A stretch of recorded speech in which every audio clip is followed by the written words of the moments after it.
In order to find the dragon's blood, they're gonna need to find a dragon's lair. So you're just gonna pick a room and just make it obvious that this is where they are meant to go. For me, I did some fog and kind of a green light in the background. In the dragon's lair, they're going to find a dragon. For me, this was my little sister painted green. My family is always super willing to help me, even though some of the stuff I ask them to help with is weird as hell. I thought of another option in case you don't have that kind of support. You'll see it here in just a minute in the video, but I took a white sheet and hung it up so that you could have someone behind it and you basically would just see their silhouette. This eliminates having to throw together any type of a costume. And if you wanted, you could even pre-record it and just have a kid behind there. So the story's gonna go like this. They're gonna go in and they're gonna be probably a little bit scared, and the dragon is gonna be like, hey, what are you fools doing in my lair? I've killed for much less. And then the kids will say, we need some of your blood. And the dragon will be like, well, too bad, I'm not gonna give you any of my blood. And then the dragon's gonna think for a minute and be like, actually, I have been after Hogwarts treasure for quite some time, but you have to solve a riddle to find it, and it can only be solved if you have a child's mind. So he hands them the riddle and they make an agreement that they will bring him the treasure and he will give them some blood.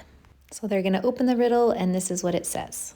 Hogwarts treasure you won't find unless you have a child's mind. It brings you up when you go down. It makes you smile if you have a frown. As black as a Dementor soul. If it wasn't there, all you'd see is a hole. The answer is going to be a trampoline. They're going to go find the treasure. Now, if you do not have a trampoline, you can make a riddle for wherever you want this to be in your house.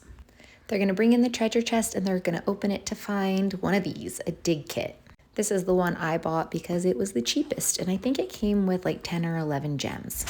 You will definitely want to get a trash bag and lay it out or something for this because it's super messy.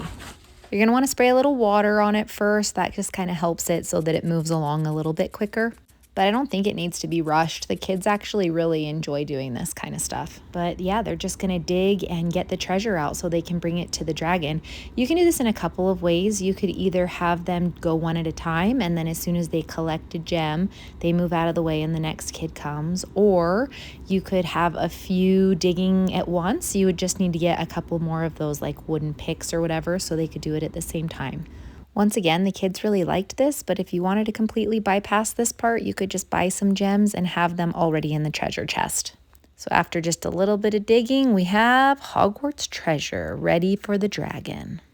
Now it's time to go back to the dragon's lair again and make the exchange. Sorry guys, for the rest, go to part 2.